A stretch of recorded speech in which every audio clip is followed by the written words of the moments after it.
It says I'm live, so I should start talking, right? Turn up my. Oh man, I'm a mess. I have music in the background that I have to get rid of. Okay, it's gone. Check, check, check. Check two. Can you hear me okay? Let me. Okay, good. Yeah, I guess so. So, as you see by the title, the joys of selling stuff is the topic today. But first, please. I mean, how do you not notice my shirt? This is pretty spectacular. Oh, look at this. It's a problem. You can see my light. That's no good. We'll move it. I guess while I am talking about lighting, I think I've got it down. Look at the lighting in this situation. There's a minimum of glare on my glasses. You can see me, especially because of this shirt. And I think I have it down. And I want to share my secret. It's not really a secret, but the lighting is indirect.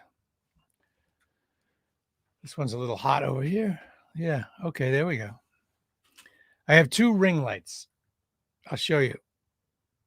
There you go. $25 each. But I don't point them at me. I got two big white pieces. No, four. I only need two though. 3x3 white cardboard, and I have them on the side there and there. So I point the light at the cardboard to give diffuse lighting. Diffuse lighting. And I have one sort of workbench light with a 60-watt bulb clipped to my monitor, but it's not pointing at me. It's pointing at the ceiling.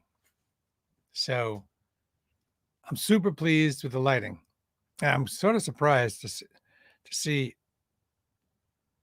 Congress people and professionals doing their Zoom, and they're less professional than I am, and I'm just a dude from Boston. So here we are. I'm feeling really great. I mean, part of me's terribly, terribly sad, a big giant part, because we lost Daisy. But I can't talk about that. I don't want you to think I'm not thinking about it, but I'm just not thinking about it now, and I'm not going to talk about it because it's too sad, too soon. It was horrible. Lou looks good. Thank the makeup artist. LOL. LOL, Lou. LOL. Does anybody actually LOL? Does anyone actually laugh out loud? I guess maybe I just did, right? So the joy of selling stuff, now that we've got the lighting thing taken care of. I don't buy much stuff. It's weird. I guess I'm cheap. I know I'm not cheap. Maybe I'm cheap. I don't know. I've always arranged my life to be simple and to have a minimum of expenses. Children are a giant expense. I don't have any. And I've always thought money is the reason to have any money is just so you don't have to worry about money, not to buy stuff. Some people get some more money and they figure they got to go buy stuff. That is the wrong thing to do. Go out and buy a new car and get larger payments and then have more stress. What the bleep is wrong with you? John says that's my signature color. Yeah, I met up with John the other day, Monday, I think. He had on a shirt much like this. Well, the color was much like this. Lou says LOL. Yeah, baby. And so I move on. Now, I'm pretty good about buying stuff. I was stupid when I went to New York. I bought 2 pairs of socks just because, I feel a special occasion. I'm in New York. Got to buy some New York socks. $14 a piece. I hated them. And you know what I did? I threw them out. And this is a key thing. What do? Keep them because you paid money for them? Because if you do, you're just going to be reminded every time you see them of what a mistake it was. Throw them out and forget about them. And resolve again not to just buy something stupid. going on a trip and buying souvenirs, you have your photos, right? Very rarely do I buy a souvenir. I bought my hookah in Luxor, and I bought some little leather shoulder bag in Morocco, but other than that, not much. And now I'm purging stuff, and happily,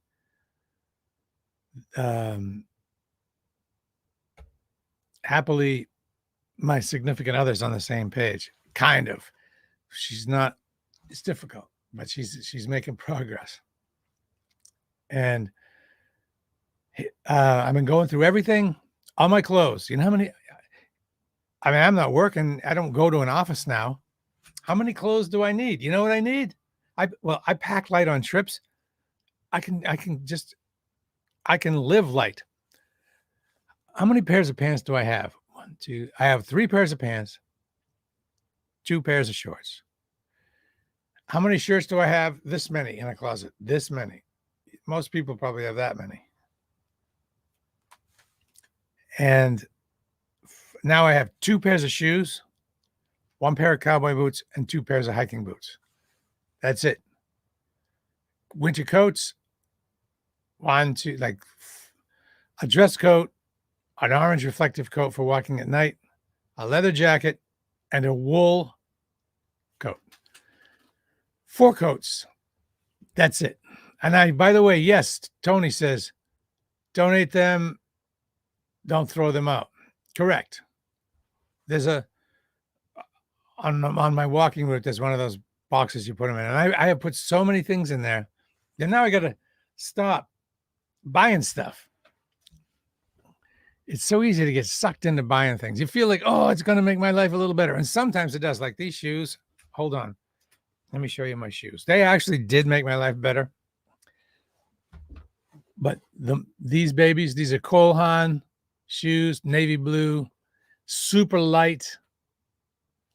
And I walk 10 miles in them, I think, and good for traveling. These are my shoes.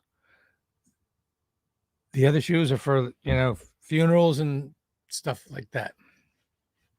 I had the tux I wore to 3 Grammys, got rid of it. Boom, in the box. Feels so good. Pare down, get rid of crap. Today, I sold a bass amp. $50. Bye-bye. I probably paid $85. Loved it. And now, what do I have left to sell? I have some Ping Zing golf clubs. I'm asking $95, but it's Ping Zing 2. I went online and looked, and somebody was selling the same thing for $4.95.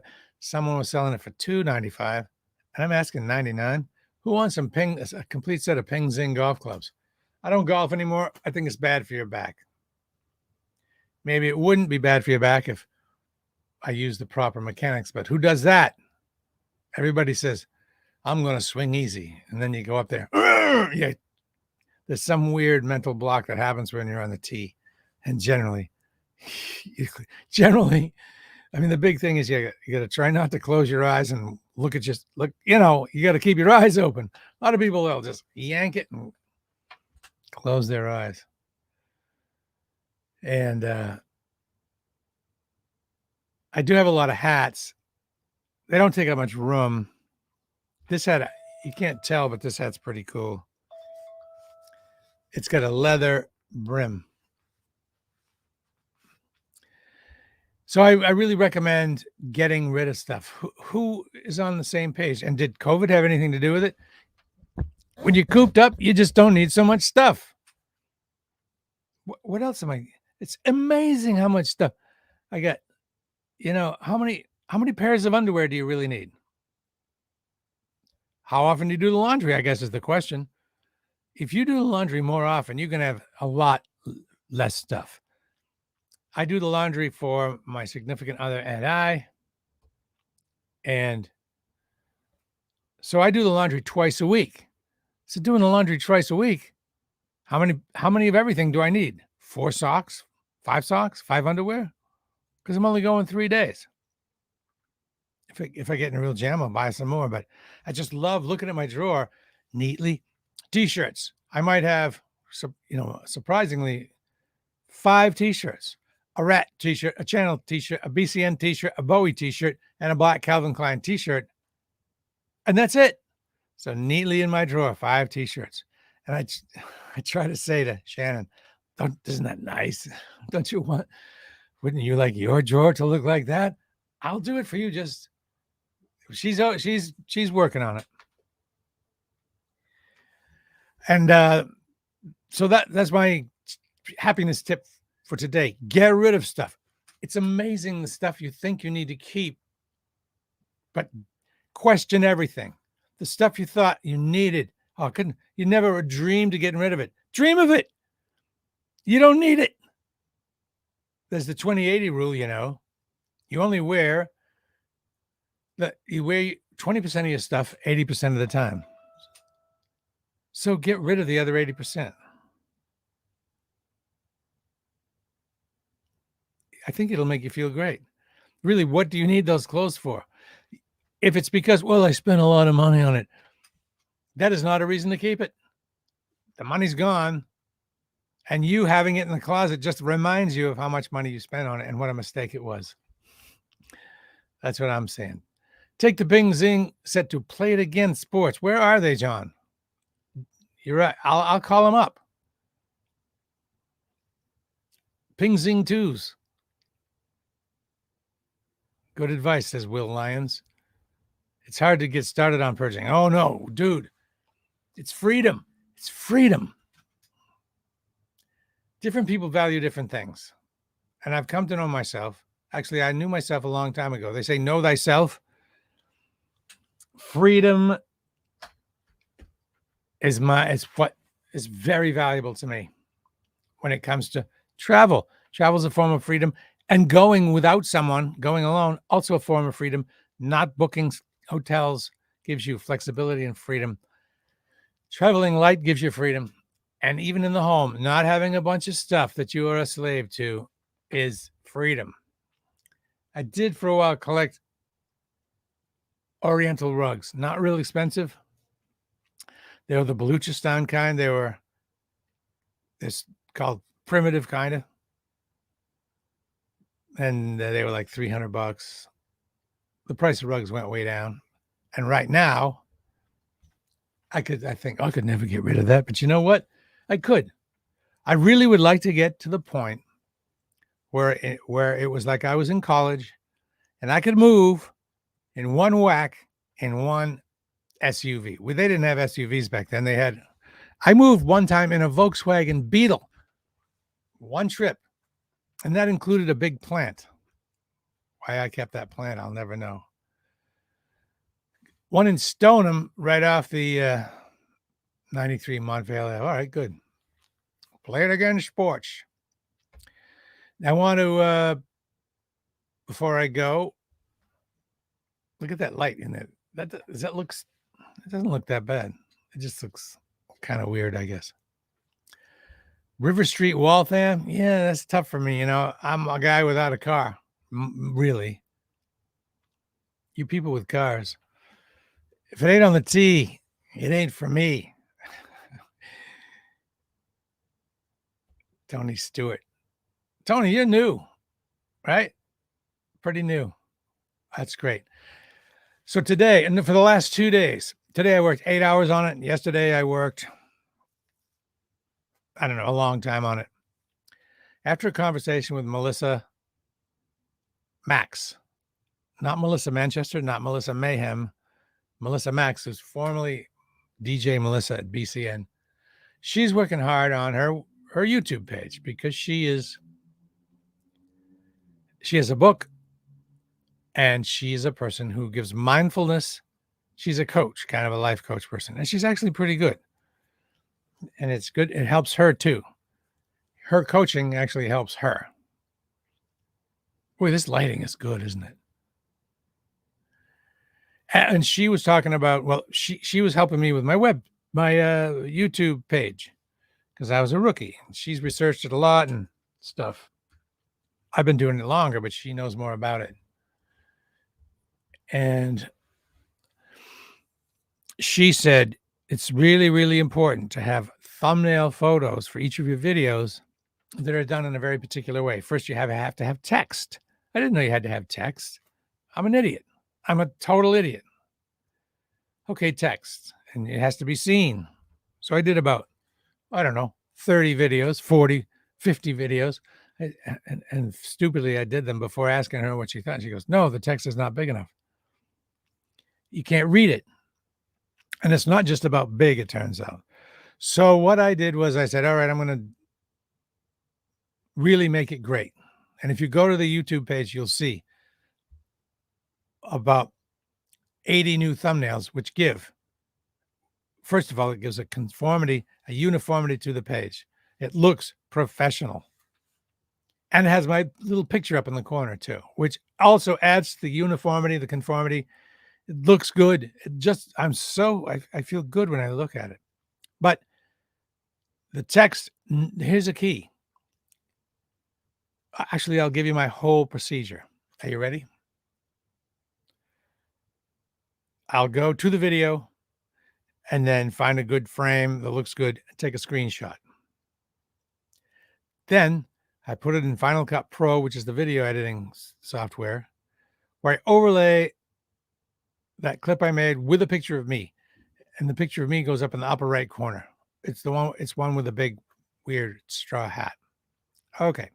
So I take a screenshot of that. So far, that's 2 screenshots. Screenshot of the original image, then a screenshot of the image that includes me. Oh, but we're not done yet. Then I get it into an app called PicMonkey, which is, there's a free version.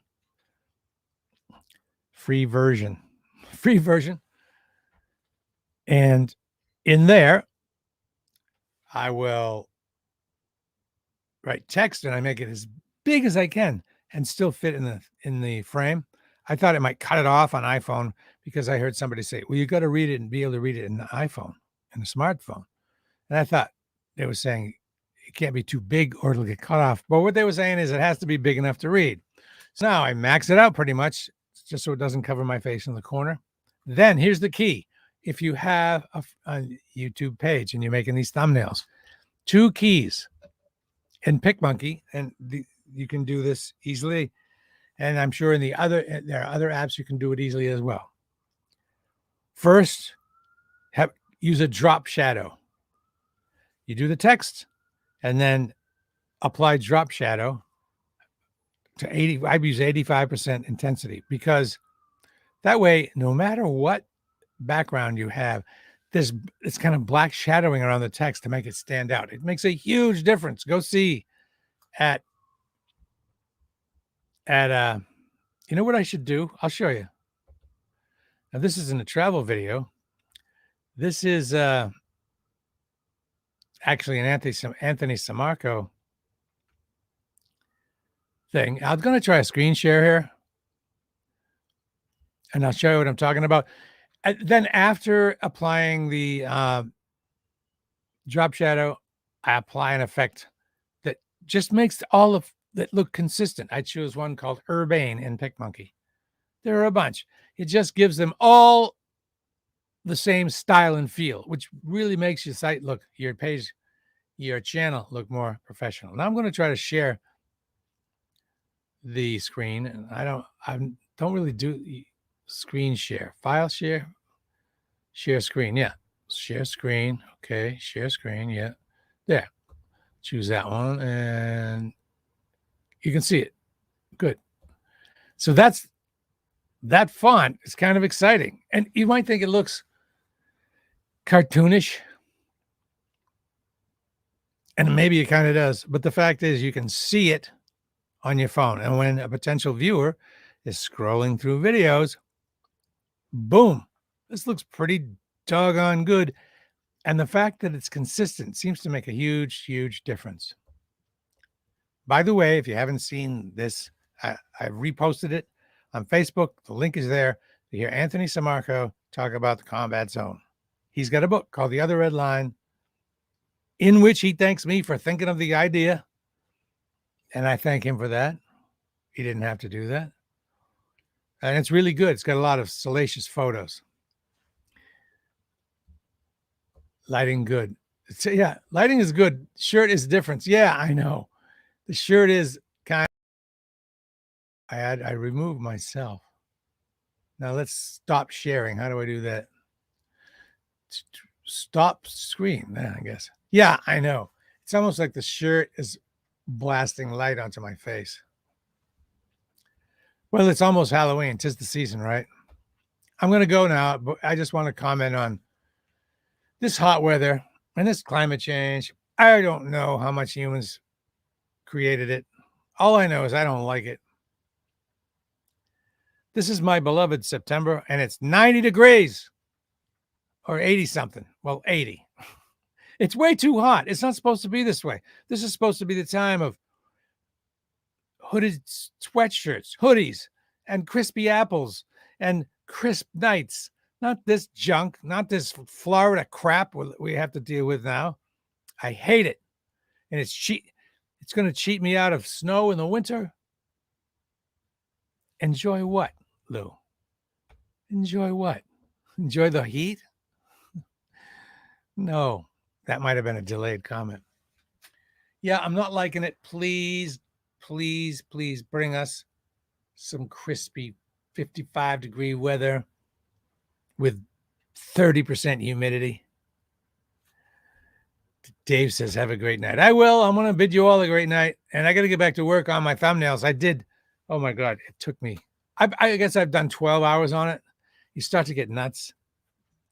I've done about 90 of them, I think. 80 to 90. I have to do only 17 more.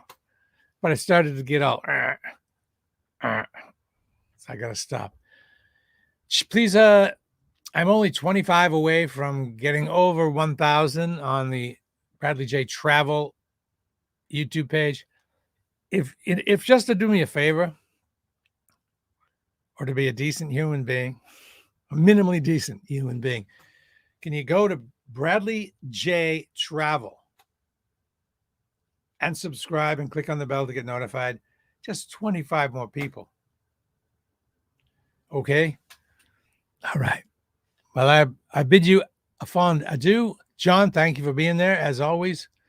And, I must remind you that on the Bradley J's Boston page is a video. It was made possible by the same John Graham that you see right here. John Graham. He hooked me up with a guy named Giovanni DeCunto, who is one of the most famous painters in the world. And he lives in Boston in this ultra cool atelier, as he will call it, a sort of a storefront apartment where he works. And we did an interview, and it's really fascinating. You got to see this guy's work. And if I were a buyer of art, if I were a buyer of anything, I might buy it. But I'm not an acquirer. I'm a get rid of her. Tony, you take care, brother. And thanks again, John, for hooking that interview up. Go see it, everybody. It's on the Bradley J's Boston. You got to put the apostrophe S, Bradley J's Boston. And the other channel, J Talking Travel. Bye.